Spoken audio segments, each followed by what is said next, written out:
Hello everyone, this is Defense Politics Asia, and this is the Frontline Changes report. And the report, this video is a bit late as compared to what I usually want to do because I'm kind of burnt out, and mainly because I was doing I have to do a lot of stuff for my home reno. So as a result, I keep having to go out, and this just messed up my schedules, and yeah, I'm just very tired. So yeah. So it is what it is. And yeah, so this is the frontline changes report. There is a lot of frontline from Lipsy, Voschansk, Klishevka, Majorsk, Pinivchny, Novobamutivka, Sokil, Novoselivka, Persha, Konstantinivka, Novoporovska, and Robotini. So quite a number of changes, and we go into the Kharkiv front to start off the frontline changes. And over at the Lipsy sector, near Lipsy, Russia, based on Russian mapping, Russian forces seems to have presence on the high ground again. So if I draw this, you can see that the high ground around here, based on Russian mapping, they claim that they are here again.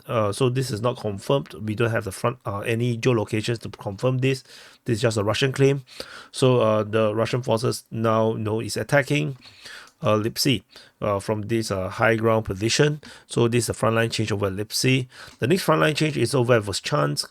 So over at Voschansk, there is this area here. So the Ukrainian mapping have continued to reduce this previous gray zone. So previously we have this massive gray zone. I think I can overlap and show you. So you can see previously there was this very big, uncertainty whether the Ukrainians are there or not. So now this has been reducing day by day, and now the Ukrainians claim that the Russians have firm control over this area here. Basically, the firm control is actually something like this, a pretty long straight line. So this is the frontline change. The Russian forces are now confirmed to have this area here, at least this area are firm. Ukrainian strong positions is actually below the river. Everything in between is actually a gray zone. So this is the frontline change over the Voschansk region. So the next frontline change, we jumped all the way to Bakhmut front. Over at Klishevka. So at Klishevka, we have previously said that the Russians announced the capture of Klishevka, but we do not have the corroboration that of that the Russians have done that. We have at least some expansion of the geolocation. Russian forces geolocated in this most southern street of Klishevka, confirming that the Russians have continued to advance around this area. But however, this still does not absolve the problem that this is still not a firm capture of Klishevka. As you can see, the high ground around here, clearly we don't have any information that the Russians have captured it, and from here the Ukrainians can rain fire. So Klishevka is not firmly captured unless the Russians take this high ground of Klishevka. So this is a very important to note. As you can see, this entire area here, this high ground, the Russians extending their control around here is just insufficient. So we will have to continue to monitor and see when will the Russians ever be considered capturing Klishevka. So the next frontline change after Klishevka is a surprise place. Is at Majorsk. So there is the Russian. There's reports now that the Russians has attacked Pivnishny from the Majorsk direction, and as well as the expansion of the control. The Russian forces have attacked through these three lines from the railway line towards the canal, and there's this massive push by the Russian forces, probably quite surprising. So let me delete away this. So there is sudden expansion of the attack in this direction, and in fact, according to the mapping by Deep State UA, the Ukrainian side claimed that the Russian forces have actually entered into the first buildings in Pivnishny. Pivnishny have another name called Kirove. So this is something to note. And so they have a twin settlement called Druzhba just across the railway line. So the Russian forces have now suddenly attacked this area here. So this attack is a bit concerning, and I'm not sure if the Russians are super serious about this, because this will be a very complicated advance, and I don't really feel like the Russians need to attack here.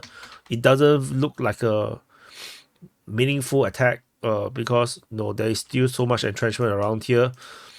There is a better place to attack is actually through this direction. Cut off the road, this entire area will fall. So I don't understand this. So as a result, I think it might be just a diversionary attempt to draw Ukrainian forces to this area here. The next frontline change is over at Novobakhmutivka. So this is actually just off Oleksandropil. This is just a Ukrainian disclaim of this area here, saying that the Russians have firm control in this northern part of Novobakhmutivka. So very close to Oleksandropil. So not very significant around here. The next frontline change, we move into the Avdiivka front. Over at Sokil, there's a lot of geolocations around here, but one of them actually geolocated into Russian controlled territory, or at least what we previously have mapped it as so. So as a result, this makes it a Ukrainian capture just off Novobakhmutivka, and probably this is actually a Ukrainian counterattack. There's an FPV drone attack on the Max Pro, International Max Pro armored vehicle. So this comes along with a lot of geolocations around this area here. The FPV drone attack on the Bradley, another FPV drone attack on Ukrainian forces, FPV drone on the alleged UAV control center, FPV drone on the tank.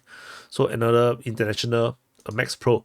So it could be that there is a massive Ukrainian counteroffensive of Novoselivka, Persia, and this is as far as they went, which is why it's considered Russian Ukrainian capture. So we'll just continue to monitor this situation. Very, very interesting situation that the Ukrainians tried a massive counterattack. Although there's no report that the Ukrainians counterattack. I mean, just based on the geolocations, it seems like the Ukrainians are on the counterattack. Ukrainian Defense Ministry simply report that it's a Russian attack. So the next frontline change is over in the south of Konstantinivka. Let me see, did I miss anything? Novoporovka. Okay, south of Konstantinivka. So just now we were here. So now we go down to this area. So south of Konstantinivka, there is a Ukrainian geolocation again. And this geolocation is actually a location of an airstrike, rocket strike by Russian Sukhoi 25. And this invalidates Russian claims, showing that the Ukrainians at least have this position. They are around here due to the Russian airstrike on this tree line, so invalidating Russian claims. So this interesting. At least the line is now straightened. The next frontline change is over at Novoporovska and over at the Orikhiv sector of the Zaporizhia front. So over at the Novoporovska region, Ukrainian forces geolocated along this tree line. So this invalidates Russian claims, and I've decided to make it more aligned to the Ukrainian mapping. So the Ukrainian forces have basically taken grounds in this Novoporovska region.